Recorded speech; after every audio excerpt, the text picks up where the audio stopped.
Muy buenos días amigos y excelente domingo para todos nuestros actores productivos que ya se conectan a este programa. Gracias por estar muy pendiente de la información que semana tras semana, domingo tras domingo, día tras día subimos a estas redes sociales. Un agradecimiento total por su apoyo. No olviden, por supuesto, de darle like, comentar y compartir a cada una de esta información. Lo más importante, seguirnos en nuestras redes sociales y visitar nuestro sitio web www.actoresproductivos.com. Hoy tengo el agrado de presentar a Alfonso Miranda Izaguirre. Él es presidente del Comité para el Manejo Sustentable del Calamar Gigante, Calamazur. Alfonso, muy buenos días, bienvenido. Buenos días, Sandra, y por su intermedio un saludo también a todos los seguidores de Actores Productivos. Que tengan un lindo domingo. Alfonso, iniciemos esta entrevista un poquito con una explicación de lo que es Calamazur. Calamazur es una organización internacional que vincula y reúne a pescadores artesanales, procesadores, exportadores, gente de la academia, de los países productores del calamar gigante: Chile, Perú, Ecuador y México. Nosotros nos reunimos por primera vez en el año 2018, en enero del 2018, preocupados por una serie de incertidumbres que encontrábamos en el manejo de la biología del calamar gigante en nuestros países, y por supuesto también en esas incertidumbres que eran 100% totales en el caso del ámbito de aguas internacionales bajo jurisdicción del Organismo Regional de Ordenación Pesquera del Pacífico Sur. Además, nuestros pescadores fundamentalmente, pero toda la cadena productiva en general, estaba muy preocupada por la acción muchas veces infractora e ilegal de la flota de países de aguas distantes, fundamentalmente China, con el calamar gigante, incluso en dominios marítimos de nuestros países. Entonces, coincidimos en que la manera de fortalecernos y de poder enfrentar estos desafíos era juntarnos en una organización a la que denominamos Calamazur, a la que denominamos Comité para el Manejo Sustentable del Calamar Gigante, Calamazur, y a partir de ahí fuimos teniendo presencia en nuestros países, fuimos teniendo presencia en cuanto foro sobre el tema del calamar gigante había, y por supuesto nos posicionamos como un actor muy relevante en el Organismo Regional de Ordenación Pesquera del Pacífico Sur, del cual somos observadores permanentes. Alfonso, un total de 631 embarcaciones chinas estarían pescando irregularmente calamar gigante en el Pacífico Sur, esto perjudicando tanto a Perú, Ecuador y Chile. Esto fue parte de la denuncia que usted hizo durante la reunión de la 10ª reunión de la Comisión de la Organización Regional del Manejo Pesquero del Pacífico Sur. ¿Cuál es la postura de Calamazur respecto a lo que año a año sucede con la pesca del calamar? Mira, Sandra, los principios, los enunciados de lo que es la pesca responsable datan, como todos sabemos, desde el año 1994 por la FAO, y a partir de ahí todos los gobiernos, todos los actores de la pesca procuramos ceñirnos a los principios que emanan de esa disposición, que aunque no es vinculante, siempre es una guía y es un norte para todos los actores del sector pesquero. Nosotros hemos encontrado que en esta organización, antes de nuestra participación, ni siquiera se hablaba del calamar gigante. Nosotros hemos comenzado a pedir, a insistir, y hemos conseguido, pero lamentablemente todavía muy poco, alguna atención por parte de esta organización. Y es así que después de mucho batallar conseguimos que en el año 2020 se diera una tibia, pero al fin medida de ordenación en el caso del calamar gigante en el Pacífico Sur, en el que se exigían observadores a bordo de las embarcaciones. Claro, mientras la CIAT tiene el 100% de observadores en los barcos cerqueros, en el caso de la OROP del Pacífico Sur, solamente se admitió por parte de estos países de aguas distantes un 5% de observadores. Pero era una primera medida a partir de la cual se podía ir avanzando. Igual se generaron también una serie de mecanismos para que comenzaran a darse los primeros registros en la pesca del calamar gigante. Sin embargo, es evidente, todo esto es absolutamente insuficiente, Nosotros hemos trabajado, por ejemplo, en la anterior reunión, que fue vía virtual, para que se trabajara, en el caso del calamar gigante, con un enfoque basado en ciencia, que es elemental, ¿cierto? Eso, eso ya no tengo ni que explicarlo, porque todos los actores de la pesca sabemos que es fundamental hacer un manejo ecosistémico basado en la ciencia, y sin embargo no se ha podido conseguir que el comité científico lo aprobara. Y luego, hace mucho tiempo venimos batallando porque se den medidas para que el 100% de los barcos sean cubiertos por observadores, para que se prohíban los transbordos, como ocurre también, para poner ejemplo nuevamente, en la SEAT, están prohibidos los transbordos en alta mar, porque es un mecanismo conocido internacionalmente, acá no hay nada que descubrir. Es un conocido mecanismo para poder evadir los controles y para poder subreportar y manejar de una manera siempre unilateral y muchas veces caprichosa de los desembarques, de las capturas del calamar gigante en este caso. Además, nosotros habíamos pedido hace mucho tiempo también que ya se cerrara el acceso a nuevas embarcaciones en el calamar gigante, porque decíamos, China tiene 630.000 barcos operando, pero podría tener hasta 1.000 barcos si esto sigue abierto. Siempre y cuando por supuesto, y esto es un tema en el que hay consenso, se respetara el derecho de los países ribereños, vale decir Ecuador, Perú y Chile, para desarrollar su propia flota que desarrolle la actividad de pesca del calamar gigante.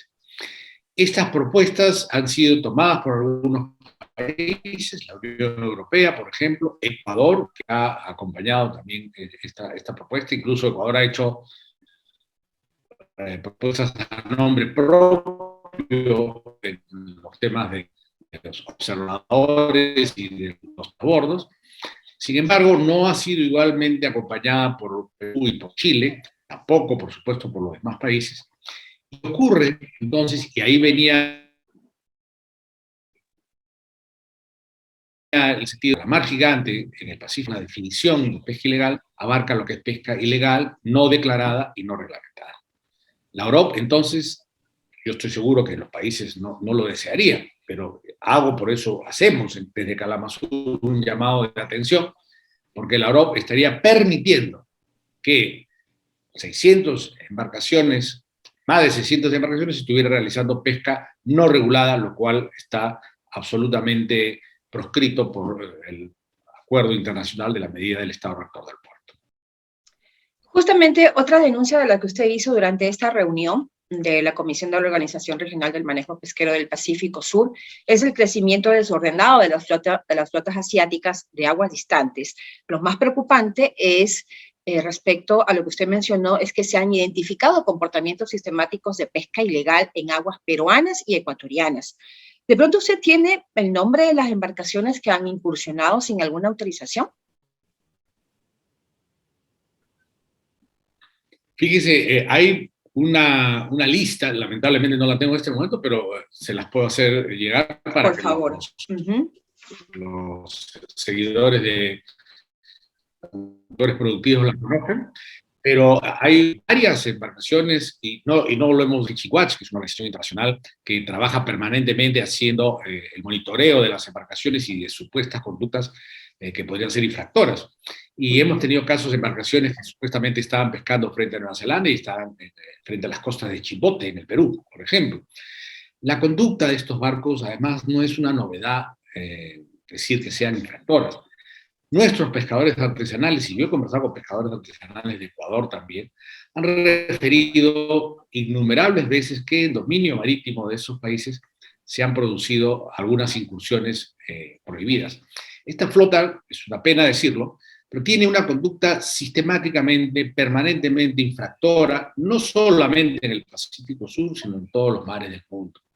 Por eso es que desde Kalamazoo hemos advertido lo que llamamos la ruta del calamar, que va desde las costas de Ecuador, toda la costa del Perú, la costa de Chile, luego pasa la flota por el estrecho de Magallanes y se va hacia el Océano Atlántico Sur a pescar el calamar Ilex.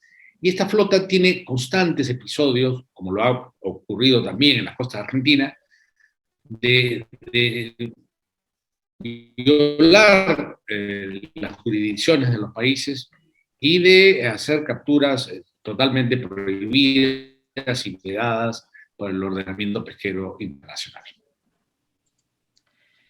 Vemos permanentemente cada año este comportamiento de las flotas chinas que pescan tanto en el Pacífico como en el Atlántico, usted lo acaba de mencionar.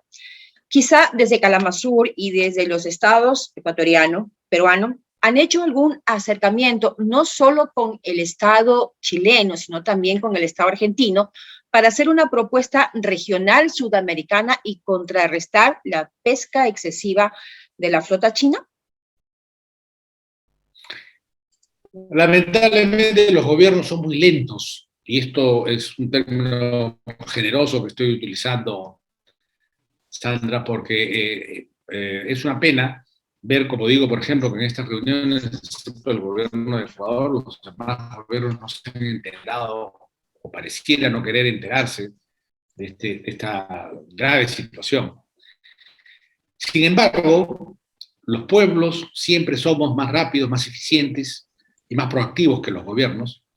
Y sí hay una organización, por ejemplo, Alpescas, que reúne al sector pesquero de Latinoamérica, Kalamazoo, que es el que tiene el liderazgo. En la próxima reunión, recordemos que acabamos de cumplir 4 años, ¿cierto? O sea, este es un mal que tiene décadas, y nosotros acabamos de cumplir 4 años y ya el mundo entero conoce la problemática del calamar gigante. Esto en todas las revistas pesqueras del mundo, hasta en New York Times, en todos los medios de comunicación especializados, actores productivos, por ejemplo, se conoce y se sabe que hay este problema y se conocen las denuncias que presenta Kalamazoo. Yo estoy seguro, decía, que en estas reuniones, la que se va a realizar este año para el Comité Científico y en enero de la reunión plenaria de la Organización Regional de Ordenamiento Pesquero del Pacífico Sur, vamos a poder dar pasos cualitativos y, sobre todo, lo que es más importante, vamos a lograr esa unidad de Latinoamérica para poder hacer presencia, son evidentes y pasan a la vista de nuestras autoridades.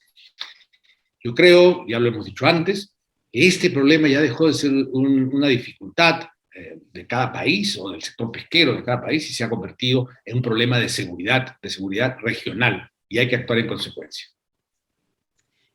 Antes de finalizar y retomando el tema de la 10ª reunión de la Comisión de la Organización Regional de Manejo Pesquero del Pacífico Sur, donde se regula tanto la pesca de jurel y calamar, coméntenos, Alfonso, ¿cuáles fueron los avances, cuáles han sido los avances o cuáles han sido los resultados de esta reunión? Bueno, en esta reunión se han seguido, en el caso del jurel hay ya unas medidas de ordenación mucho más robustas, ¿no es cierto? Existe todavía una diferencia sobre la existencia de un stock o 2 stocks. Un stock es la posición de Chile, 2 stocks es la posición de Perú. El tratamiento que se hace en el ordenamiento del jurel en nuestras costas. Pero se ha observado que la población de jurel está perfectamente recuperada, a diferencia del calamar gigante, está muy bien monitoreada tanto por los países como por la propia organización. La población ha venido creciendo sistemáticamente y sostenidamente, tanto es así que este año hay un incremento del 15% de la cuota de jurel para todos los países del área. Entonces, en el caso del jurel sí tenemos una situación estable y una situación controlada, y además que demuestra los beneficios de una organización regional de ordenamiento pesquero cuando se trabaja bien.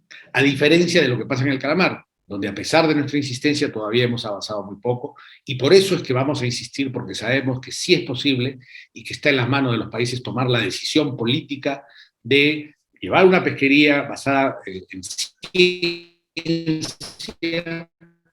y de hacer medidas de ordenación que permitan garantizar tan importante para los pescadores artesanales de Perú como de Ecuador y de Chile. Agradecemos, Alfonso, por su participación, una información realmente muy importante para la actividad pesquera, no solamente que se desarrolla en Ecuador, sino a nivel de región de Latinoamérica. Alfonso, muchas gracias. Señoras y señores, muy buenos días. Andrés Sánchez Galvis, el gusto para nosotros que nos acompañes hoy. Saludamos en conjunto a todo este público en general y especialmente a los productores de arroz e igualmente a los consumidores de esta fuente de carbohidratos. muy importante para ambos países, ya que, repito, una y otra vez no somos competencia para los productores colombianos, sino al contrario, somos un mercado complementario.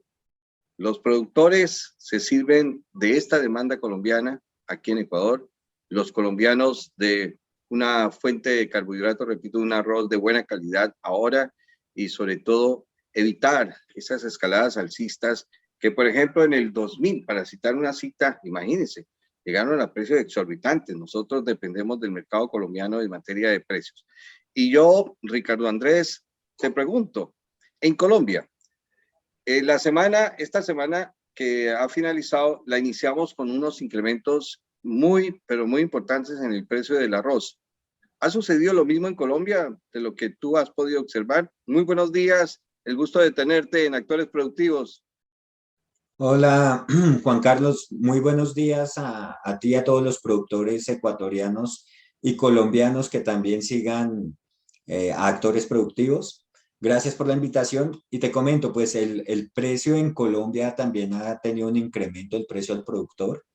Ya se está viendo una tendencia alcista nuevamente. Esto ocurre pues, recurrentemente en los primeros meses del año, es digamos que algo cíclico, y este año no fue la excepción.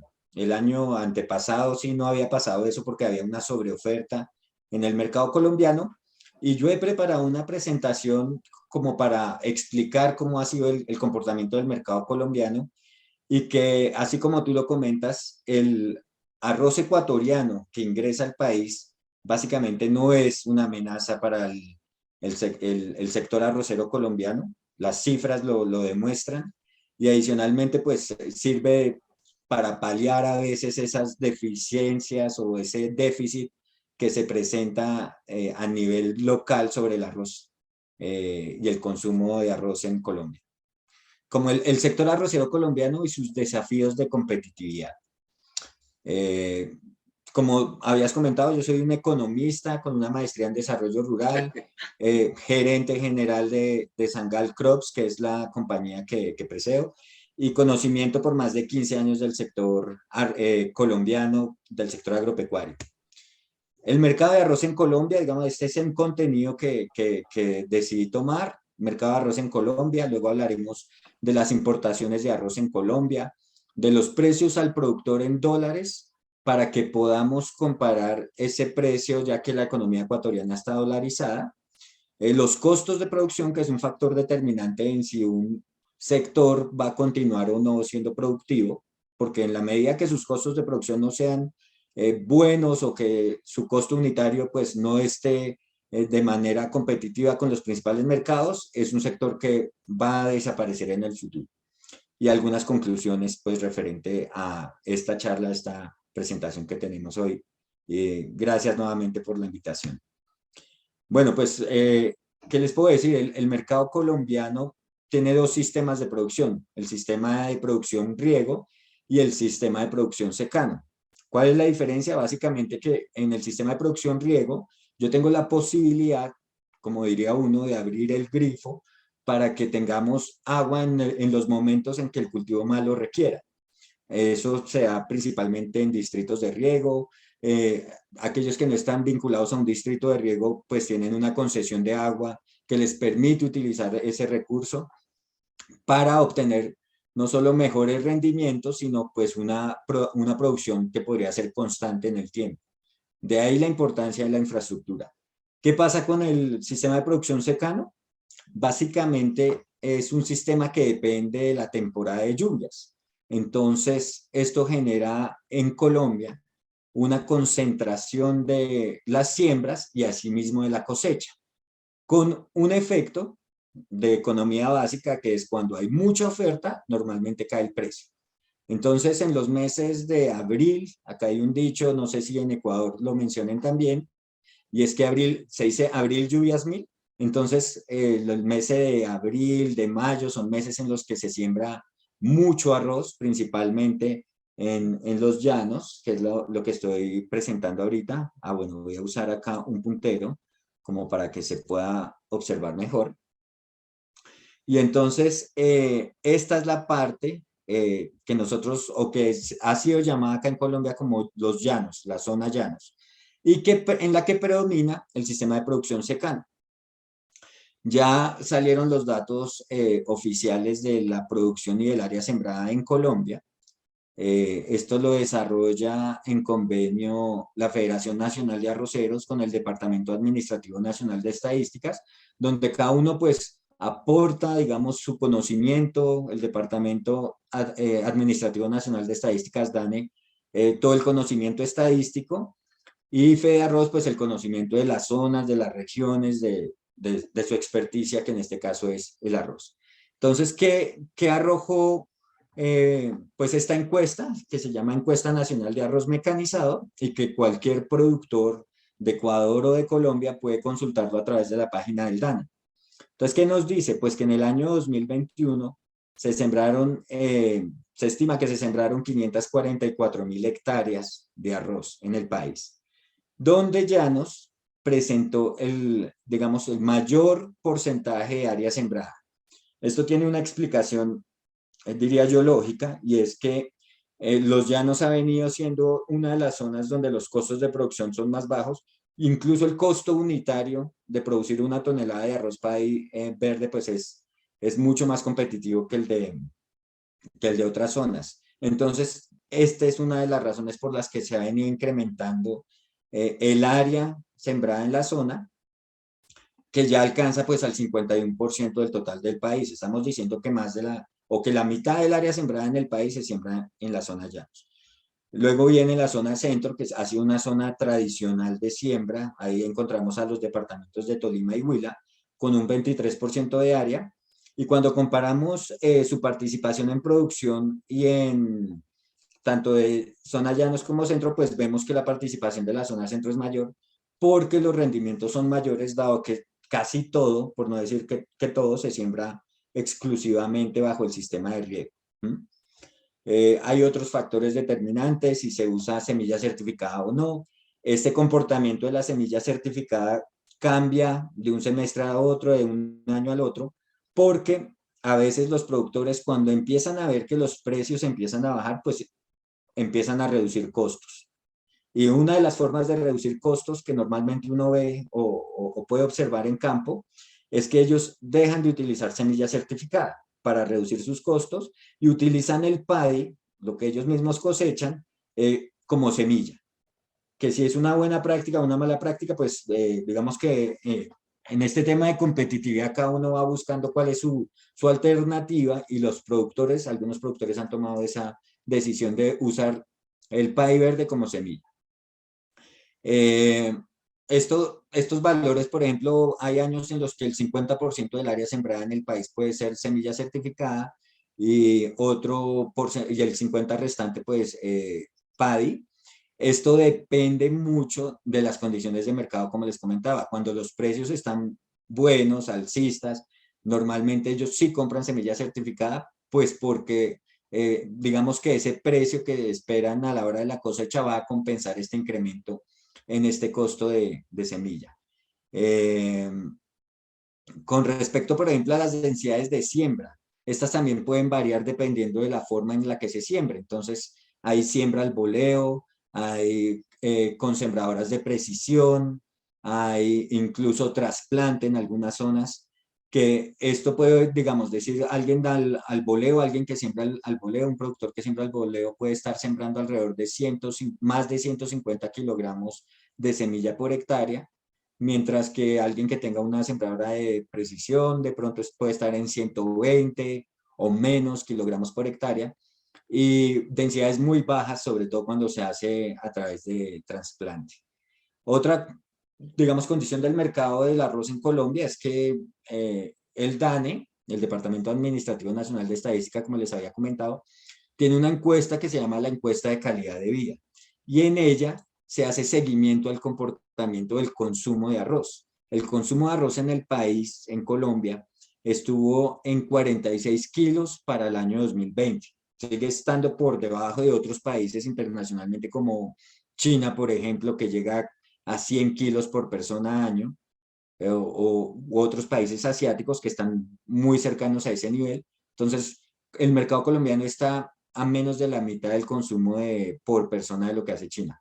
¿Qué se espera? Pues que este consumo vaya o vaya a disminuir en la medida que también tiene comportamiento dependiente a los precios, como todo. Se aumenta mucho el precio, normalmente lo que pasa es que la demanda por ese producto baja. Y digamos que dentro del campo social, pues el sector arrocero y el sector agropecuario en general es muy importante porque es uno de los motores de generación de empleo. Eh, por ejemplo, con el tema de la pandemia, yo creo que no solo en Colombia, sino en el mundo, los únicos sectores que se mantuvieron 24/7 fueron los del sector agropecuario y sobre todo aquellos que estaban enfocados principalmente en alimentos. Entonces, estimaciones del Ministerio de Agricultura de Colombia para el año 2013 indicaban que por cada 7.2 hectáreas se generaba un empleo directo y por cada empleo directo se generaban 4 empleos indirectos. ¿Esto qué nos lleva? Pues a que si en el 2021 se sembraron 544.000 hectáreas, estamos hablando de que se generaron alrededor de 76.000 empleos directos y otros 302.000 indirectos, lo que estaremos hablando de un total de 378.000 empleos que genera el sector en Colombia. Factor determinante, por ejemplo, para saber si va a haber inflación o no, qué tan alto va a crecer, pues esta oferta que se da en el mercado. Entonces, por ejemplo, para enero la inflación en Colombia fue del 6,94.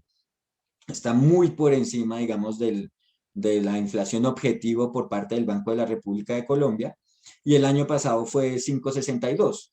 Esto es un tema que no solo se ha visto en Colombia, sino que se ha visto en todo el mundo. El tema de la inflación ha venido pegándole a todos los países y es algo que ninguna nación quiere porque obviamente si su poder adquisitivo se ve afectado, eh, en general la calidad de vida de los ciudadanos de cada país pues va a tener problemas. Algo adicional que no he comentado y es que el sector arrocero participa según el comportamiento que éste tenga, porque como les comento es un cultivo de ciclo corto, entonces puede tener variabilidades muy grandes de un año a otro. Hay años en los que se siembran 500.000 hectáreas y otros años en que se llegan casi a 600.000 hectáreas. Entonces estamos hablando de 100.000 hectáreas de diferencia pues que afectan considerablemente el mercado. Entonces, dentro de la economía, pues uno puede decir que el sector arrocero participa con 3.2 a 4.5% del PIB agrícola. En el 2020, según un estudio que realizó el DANE, la fase agrícola del arroz o del sector arrocero representaba 4.4 billones de pesos. Esto para el año 2020. Esto equivale en dólares para que aquellos televidentes que manejan todo en dólares, esto es equivalente a 1.128 millones de dólares para el año 2020. El sector agrícola en general es muy informal, yo creo que no solo en Colombia, sino en varias partes del mundo. Entonces, pues Colombia no es ajeno a ello. Hay sectores agropecuarios que son mucho más, digamos que tienen una mayor formalización. El sector arrocero no es uno de estos, pero sin embargo cuenta con una parafiscalidad que es la que permite en cierta medida generar desarrollo al sector. Entonces, no sé cómo se maneja en Ecuador, pero en Colombia muchos gremios y productos pues se generan o tienen ingresos a partir de la parafiscalidad. Entonces, tienen, por ejemplo, un aporte del 0,5% del valor de la producción y que va a un fondo, que es el Fondo Nacional del Arroz, del cual se obtienen esos recursos para investigación y desarrollo del sector. Entonces se obtienen nuevas variedades que sean más tolerantes de pronto a la sequía o a alguna región en específica, y esa investigación que se va haciendo con los mismos recursos que los productores aportan. Adicionalmente, estos temas de información que son vitales para la toma de decisiones, pues surgen también de los parafiscales que se obtienen. Y es tanto así que la información ha permitido que se hagan o que se tomen decisiones en términos de política agrícola. Ahora vamos a mencionar cómo son las importaciones de arroz en Colombia. Entonces, aquí he tomado una gráfica desde el año 2012 al año 2021 de las importaciones de arroz en términos de arroz blanco, para hacer todo en un solo sentido, en una sola unidad de medida, porque Colombia importa arroz, no solo arroz blanco, sino también importa arroz paddy seco. Básicamente lo que quiero mostrar en esta gráfica es que desde el año 2012, cuando se inicia el acuerdo comercial con Estados Unidos, pues el papel que jugaba Ecuador años anteriores, digamos que se ve un poco disminuido, pero más adelante pues les mostraré estas gráficas de cómo es el comportamiento ya por básicamente estos dos países que son los dos principales socios comerciales en importaciones de arroz a lo que se refiere. Entonces, en el 2012 vemos el incremento de las importaciones, pues en comparación a otros años. 2013, aquí vemos un salto grande que se debe a que en el 2015 se hace un cierre de frontera que pone freno al contrabando de arroz. ¿Y esto qué genera? Pues que se dispare el precio del arroz paddy verde en Colombia, lo que generó pues un incremento en las áreas, tanto en el año 2015 y 2016, pero adicionalmente pues un salto grande de las importaciones. Entonces, ¿a qué se debe esto? Pues Colombia cuenta con una frontera con Venezuela de 2.219 kilómetros de distancia, es la frontera más extensa con la que cuenta, y al hacer este cierre de frontera, digamos que se disminuye un tanto el contrabando de arroz proveniente de Venezuela, y esto pues hace que el precio en Colombia se dispare y asimismo se disparen las importaciones. En 2016 pasa algo similar, a pesar de que el área y por lo tanto la producción habían aumentado tanto en 2015 y 2016. El área sembrada en el 2015 fue de 462.000 hectáreas, por eso se explica ese incremento en las importaciones también de arroz, pues porque si no se siembra suficiente arroz en el país, en Colombia, pues asimismo no va a verse ese incremento después en la producción.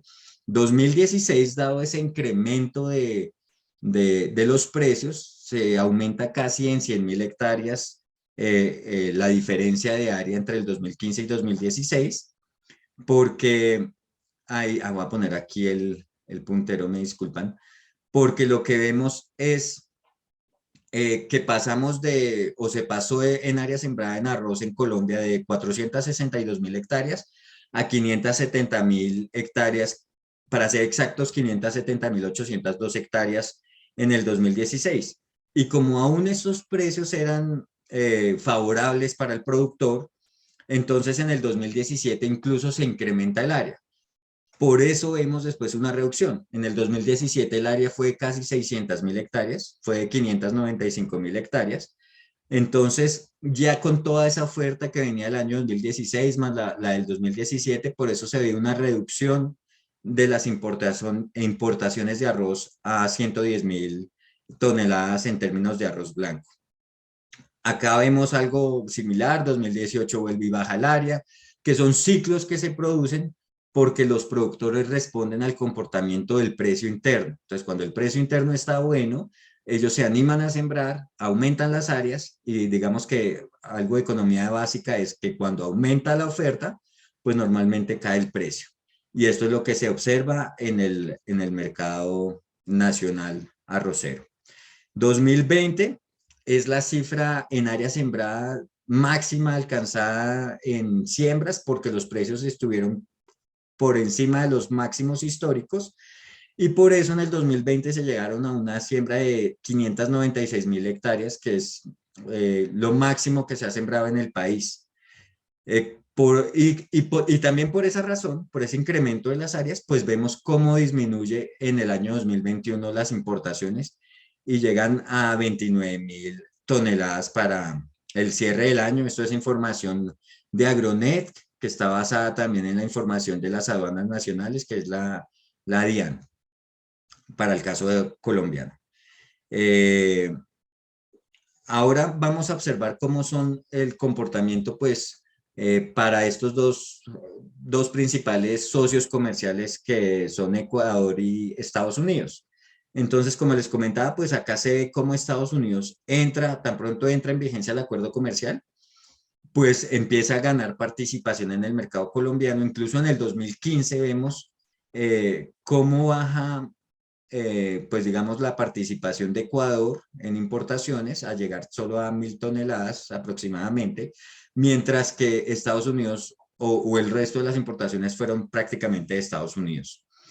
Esta situación, digamos que ha venido cambiando un poco y en el 2021 se revierte completamente. Y esto, como les decía, como lo había comentado, pues depende también de la producción. Entonces les había comentado yo ya que la producción en Colombia fue de 3.326.000 toneladas. Como lo vimos antes, eso en términos de país seco equivale a 2.827.000 toneladas. Y esto en términos de arroz blanco equivale a 1.922.700 toneladas.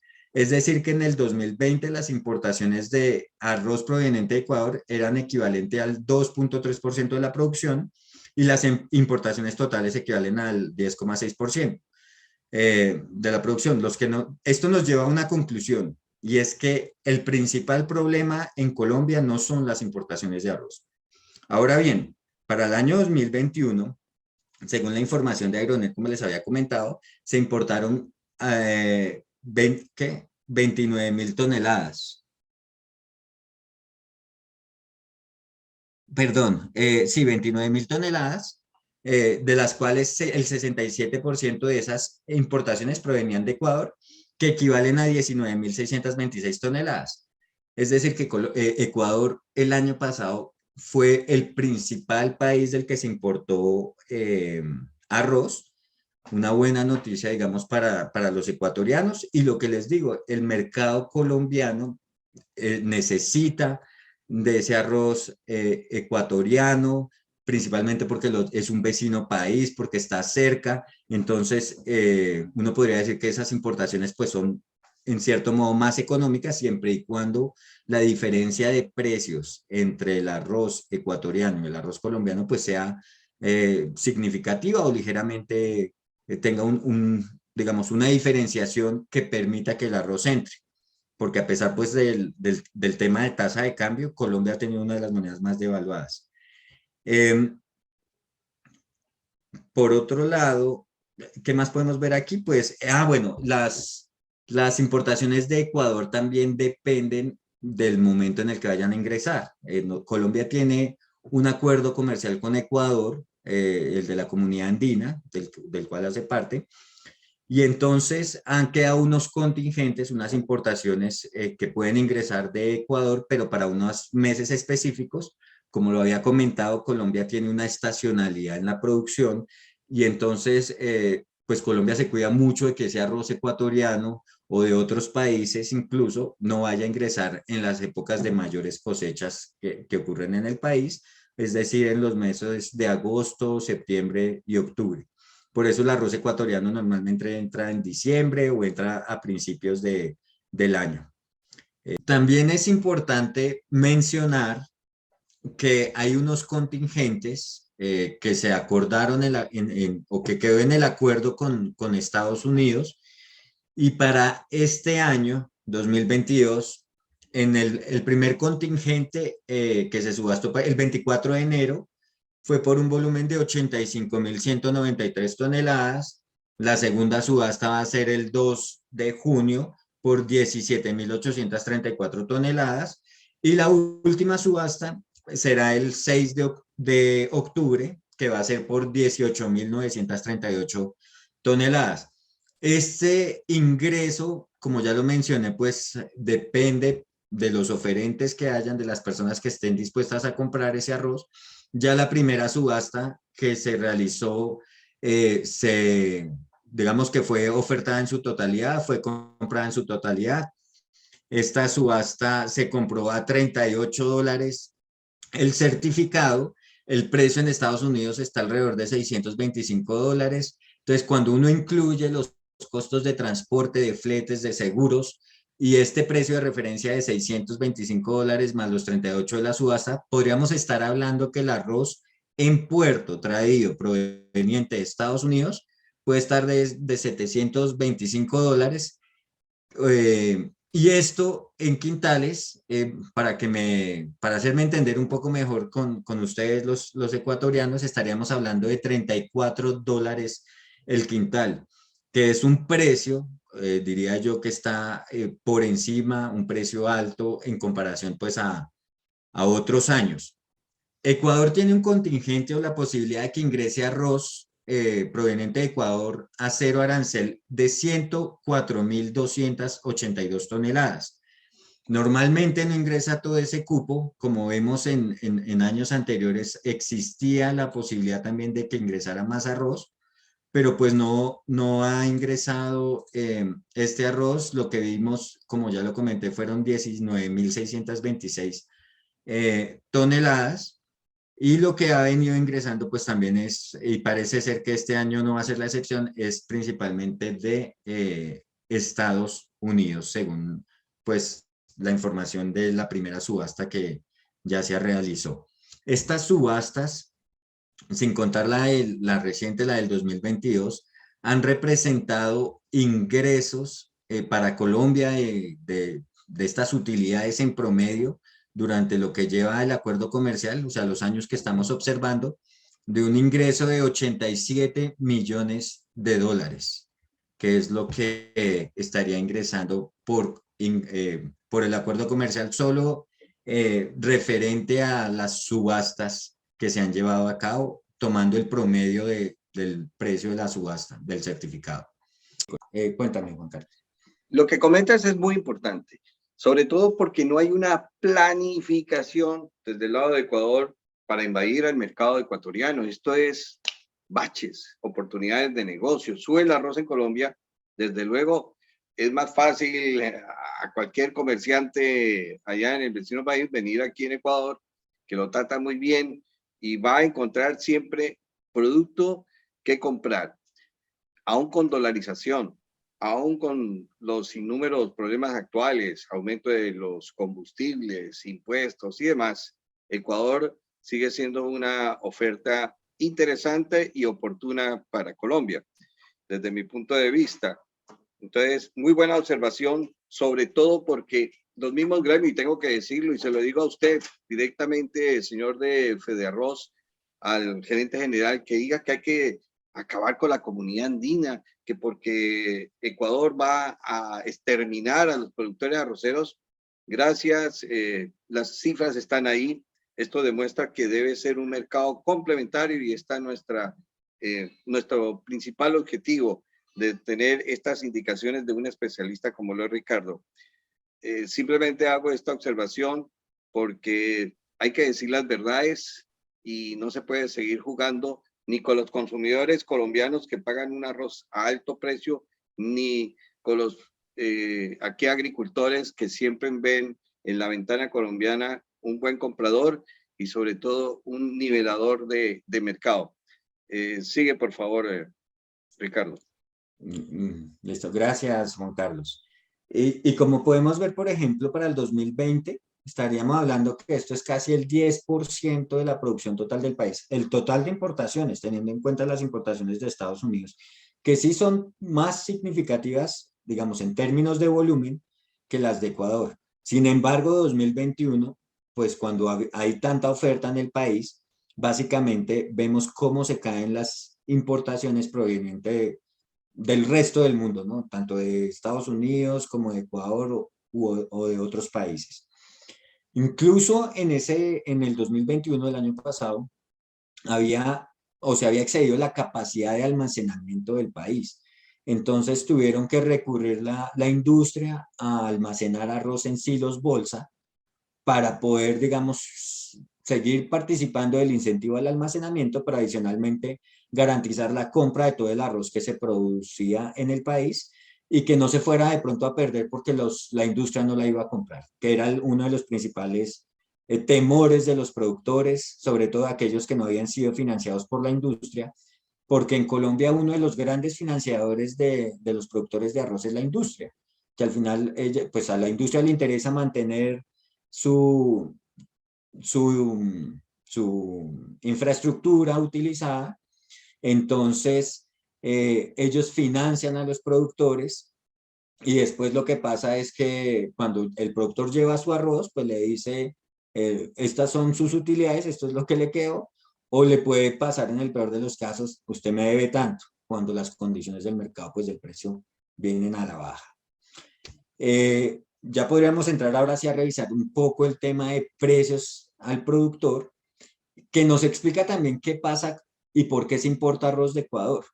Entonces, la línea azul es el precio de paddy verde o arroz cáscara húmedo en Ecuador, y el precio naranja que vemos es el de Colombia. Entonces, ¿qué sucede? Cuando el precio de Colombia está por debajo del de Ecuador, uno no esperaría que ingresara arroz ecuatoriano al país. Pero a diferencia, cuando el precio colombiano está por encima, pues en términos económicos uno puede ver que hay una posibilidad de exportar arroz, que adicionalmente estas exportaciones de arroz pues suplen esa deficiencia que puede existir. Este comportamiento de precios se puede ver a esas condiciones de mercado. Cuando el precio sube es normalmente porque no hay mucha oferta, entonces lo que se espera es que ingrese importaciones de arroz que ayuden a compensar también esa déficit, o el déficit que puede existir momentáneo de ese arroz. Incluso por eso en las negociaciones que hay con Ecuador o que hubo con Ecuador, hay unos meses específicos en los que el arroz ecuatoriano puede ingresar a Colombia. Y esto se debe a lo que yo les comentaba al inicio de la estacionalidad. Entonces, Colombia no va a querer que ingrese arroz en los meses de agosto, septiembre, incluso octubre, porque son meses en los que hay suficiente arroz y vendría, digamos, este arroz importado también, aunque no es significativo lo que se importa, pues a generar un poco de presión sobre los precios, que ya de por sí normalmente siempre van a estar por debajo. Pero como lo vimos, pues las importaciones no es el gran problema en el mercado arrocero colombiano, o al menos no las de Ecuador. Dos preguntas directas en este punto. Precio del paddy verde. ¿Qué influencia tienen dos elementos?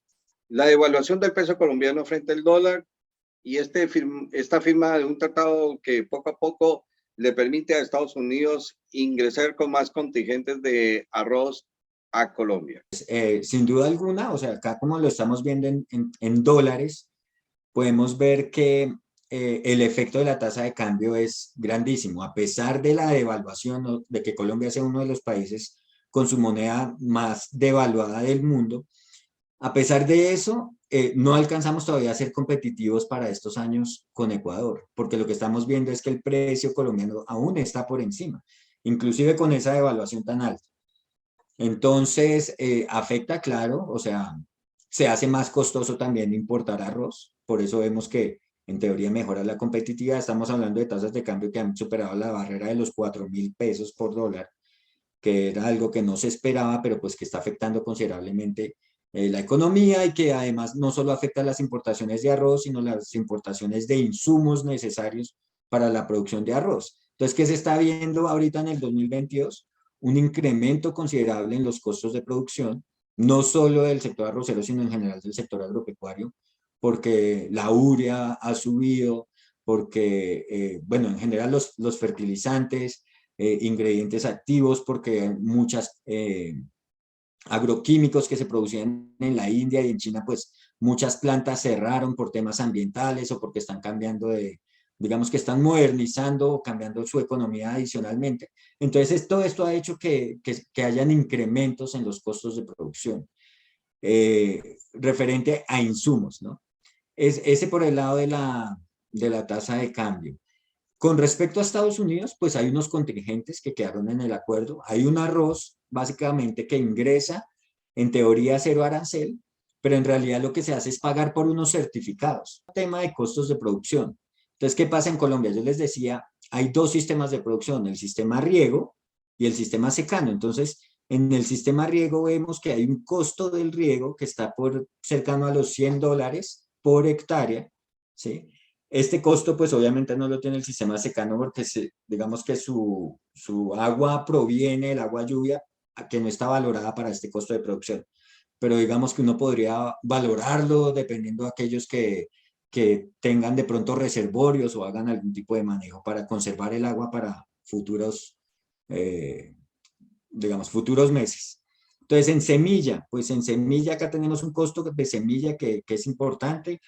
Tenemos los fertilizantes que pesan muchísimo más dentro del cultivo de riego que el de secano muchas veces porque el cultivo de secano, como les decía yo, hay una frontera agrícola que se sigue expandiendo y cuando se hacen estas siembras en zonas nuevas, normalmente se obtienen mejores rendimientos porque son zonas descansadas, que todavía tienen de pronto muy buena materia orgánica que le permite al cultivo generar mejores rendimientos. Adelante, Juan Carlos. Sí, una puntualización. Yo me acuerdo muy bien antes de salir de Colombia que existía, no sé si todavía, monómeros Colombo venezolanos. Y como no hubo buenas relaciones con Venezuela, creo que parte de, digamos, de esas complicaciones comerciales que se han presentado, han recabado o han tenido que soportar el sector agrícola con el costo de la urea y demás, porque sabemos que Venezuela tiene campo en eso tan importante para la agricultura. ¿Puedes darnos si eso ha tenido cierto efecto en ese costo que tú indicas de los fertilizantes? Yo sé que es mundial lo que está sucediendo, pero directamente por su relación con Venezuela y cercanía. Claro, digamos que tanto Venezuela como Colombia se han visto afectados por esas malas relaciones que se tienen con el país. Sin embargo, pues es que Venezuela en una época, Colombia le estaba exportando y dejó de realizarle pagos a ese tipo de exportaciones, por eso, digamos, aún las condiciones se deterioraron más. Pero sin duda alguna, si Venezuela es productor de fertilizantes, teniéndolo de vecino país, pues los costos de transporte, los costos de comercio serían mucho menores y habría un beneficio, ¿no? Sin embargo, pues la posición del gobierno siempre ha sido que no hay que hablar con la dictadura de Maduro y pues por eso también, digamos, se ve ese cierre económico, no solo por parte de Colombia, sino por parte del resto del mundo a la economía venezolana. Eh, bueno, miremos, por ejemplo, agroquímicos, que es otro de los factores importantes dentro de los costos. Ahí tenemos o mencionamos lo que son herbicidas, insecticidas, fungicidas para el cultivo del arroz y el tema de mano de obra. Entonces aquí también vemos cómo el tema de mano de obra pesa mucho más en el sistema de riego que en el secano, precisamente por lo que les decía, que uno puede hacer mayor mecanización en zonas donde las áreas son mucho más grandes, a diferencia de zonas de riego que normalmente son más pequeñas. Y factor determinante dentro de los costos de producción y que los productores no pueden hacer nada por reducirlo, es el tema del arriendo. En el arriendo estamos hablando de un 60% de los productores son arrendatarios, un 40% o 45% son propietarios. ¿Vas a comentar algo, Juan Carlos? Sí, volvamos al mano de obra. ¿En qué etapa el cultivo demanda más mano de obra? ¿Siembras? Tú dices que es uno de los rubros más importantes y al comienzo mencionabas que hacían más que todo no siembra de trasplantes o mecanizados, sino al voleo. Esa es mi Claro, pregunta. depende, esto depende también mucho de las condiciones de clima, ¿no? Entonces no es lo mismo, si empieza a llover, yo no puedo entrar una sembradora al lote, entonces, sabes, probablemente me toque hacer la siembra al voleo porque el tiempo apremia, como decimos, y el productor pues necesita agilizar la siembra, entonces esto puede variar mucho. En mano de obra, pues porque también el manejo del riego, ahí hay un incremento en el tema del manejo del riego, que eso lo va a hacer pues un jornalero, que incrementa obviamente pues también esos costos de mano de obra, a diferencia del cultivo de secano. Y la mecanización, ¿no? No es lo mismo el que trasplanta de pronto con una trasplantadora que está mecanizado a aquel que tiene que contratar para el trasplante pues personal para realizar ese trasplante. Entonces, todos esos son factores que juegan acá dentro del tema de los costos de producción y el tema de mano de obra. Y a lo que yo iba con el tema del arriendo, retomando, es que, como les comentaba, en Colombia hace más de 50 años no se hace infraestructura de riego, y la que está, pues digamos, no se ha mejorado, no se ha complementado. Entonces esto hace que los productores que buscan el riego, sembrar bajo riego, porque de pronto disminuyen un poco el riesgo de pérdida por efecto de sequía o que tengan algún problema porque no les llega el suficiente o la suficiente agua al cultivo, entonces están dispuestos a pagar un arriendo mucho más costoso. Y ahí sí vemos una grande diferencia una gran diferencia entre el costo del arriendo y el costo del secano en términos por hectárea. Entonces, estamos hablando que el arriendo en Colombia, en las zonas de riego, puede estar alrededor de $350 por hectárea, mientras que en las zonas de Una secano estamos campaña, hablando un poco más de Ricardo, $100. ese valor es Esto es por, por campaña. ya. O sea, por semestre, estamos hablando aquí por semestre, eso es lo que puede estar pasando. Porque en Colombia, a diferencia de lo que pasa en Ecuador, yo tengo entendido que en Ecuador a veces hacen socas y hasta resocas. En Colombia eso Últimamente, sí, no es los últimos normal. años, 2 años para Exacto. acá. Ujú.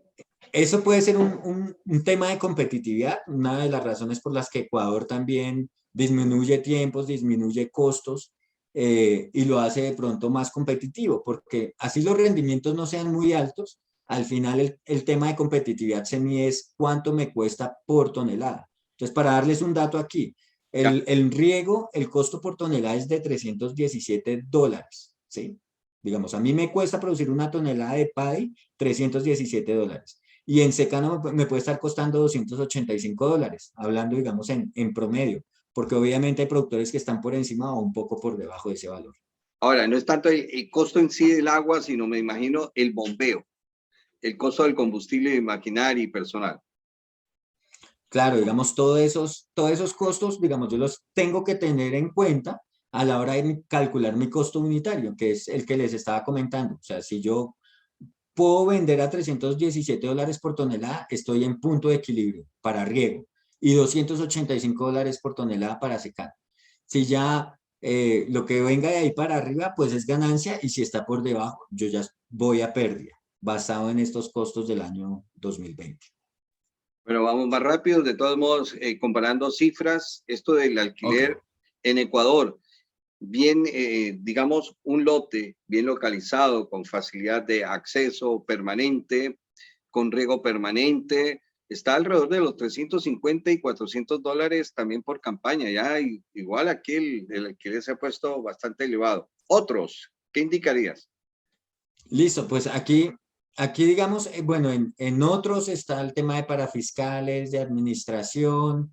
eh, Tenemos también, a ver qué les comento yo aquí. Aquí sobre todo es ver las participaciones. ¿Qué participaciones tenemos? Pues que el arriendo dentro de los costos totales está cercano al 18% del total de los costos. Podemos ver que los fertilizantes también están por ese rubro. O sea, podríamos hablar que entre esos dos o tres ya están, digamos, estos dos, estaríamos hablando de un 36% del total de los costos. Y si seguimos sumando, por ejemplo, semillas, ya vamos al 50% de los costos solo en tres rubros.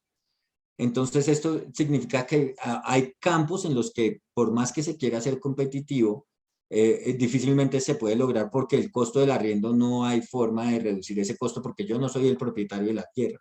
A diferencia de los que son propietarios que pueden tomar ese costo de oportunidad y jugar con él. Y uno pensaría que en el futuro los que van a sobrevivir a la competitividad internacional van a ser los propietarios porque son aquellos que pueden jugar con ese rubro de arrendamiento. No, y mira lo que pone en riesgo la producción en Colombia. Si está el negocio bueno, si es un altísimo precio, invierto, pero si no, entonces, ¿en dónde está la eficiencia? La capacidad de los agricultores, yo eso no lo dudo, pero imagínate, se ha convertido el arroz en un agronegocio de inversionistas, más no de esa cultura, de verlo como país y más con los subsidios que reciben. Es mi punto de vista, repito, no es el tuyo, pero tremendo, porque de un año a otro se pone malo el precio y nos quedamos sin área arrocera de sembrada. Claro. Y por eso los cambios tan bruscos, como les decía yo, uno no ve aquí que el área se mantenga estable año tras año, sino que hay cambios que pasamos de 500.000 hectáreas a 600.000 puede pasar, o 544.000, que ya estamos hablando de una reducción de casi 60.000 hectáreas, de 56.000 hectáreas para ser más exacto, con respecto a otros años. Y no solo el exceso, digo, la falta, sino el exceso, porque ha habido años en que la misma federación ha tenido que pedirles, por favor, no siembren más de lo debido. Exacto, basado siempre en las cifras que son fundamentales para la toma de decisiones. Ya para no extenderme mucho más, yo quisiera ya mencionar algunas conclusiones y entre estas está pues que considero que es necesario fortalecer el esquema bilateral entre Colombia y Ecuador como mercado complementario, porque si bien ya vimos que el mercado ecuatoriano no es una amenaza significativa para el sector arrocero colombiano, que incluso cuando hay déficit, pues que podemos echar, como diría uno vulgarmente, echar mano del vecino país para suplir, para garantizar que haya esa seguridad alimentaria de los que tengan, pues obviamente, recursos para adquirir ese arroz. Entonces, ¿qué creo yo? Pues que se puede tomar como un mercado complementario. Incluso en un futuro, si llegamos, o si el sector arrocero colombiano llega a ser competitivo, podría pensarse en un conglomerado que permita hacer exportaciones a otro país y que permita generar volúmenes de competencia. Bueno, Ricardo, y sobre todo, míralo tú desde el punto de vista de las nuevas alianzas. Por ejemplo, la del Pacífico. Tenemos un coloso ahí, China, por ejemplo. Pero si nos unimos los países, podemos, como dice, al menos pelear con estos gigantes de mejor manera. Claro, sin duda alguna. Digamos que ahí han venido surgiendo todas estas alianzas que uno va viendo entre países, el Mercosur, por ejemplo, el Triángulo del Norte. Ahí es que se van fortaleciendo esas alianzas. Otra conclusión que podemos sacar es que el sector arrocero es uno de los sectores que ha sido más protegido, no solo en Colombia, sino en el mundo. Uno ve cómo antes hay subsidios para que se produzca ese arroz porque al final es un producto que muchos de las poblaciones se consumen. Tengo entendido que en Ecuador también había este tipo de subsidios a la gasolina, para el tema de producción o incluso a los insumos. Parece ser que ya los cortaron, entonces esto también dificulta la situación. La información es un factor determinante para la toma de decisiones. El sector ha sido beneficiado en Colombia por políticas agrícolas que se han desarrollado a partir de la información que se genera con los recursos parafiscales, entre ellos el incentivo al almacenamiento, el apoyo a la comercialización, entre otros. La seguridad y soberanía alimentaria es fundamental para garantizar una estabilidad de los precios, para que dejemos ese tema de IPCs, de inflaciones, de esa variación del IPC de inflación que ningún gobierno o nación desea y que puede, pues como lo decimos, generar esos efectos inflacionarios que se vieron como consecuencia de la pandemia, pero que además responden en muchas ocasiones a la oferta y demanda del propio país. Y el factor tasa de cambio ha sido elemental en los 2 últimos años en garantizar la continuidad del sector. O sea, considero yo que el sector arrocero ha sido beneficiado porque ha hecho que sea competitivo, pero solo a través de tasa de cambio principalmente.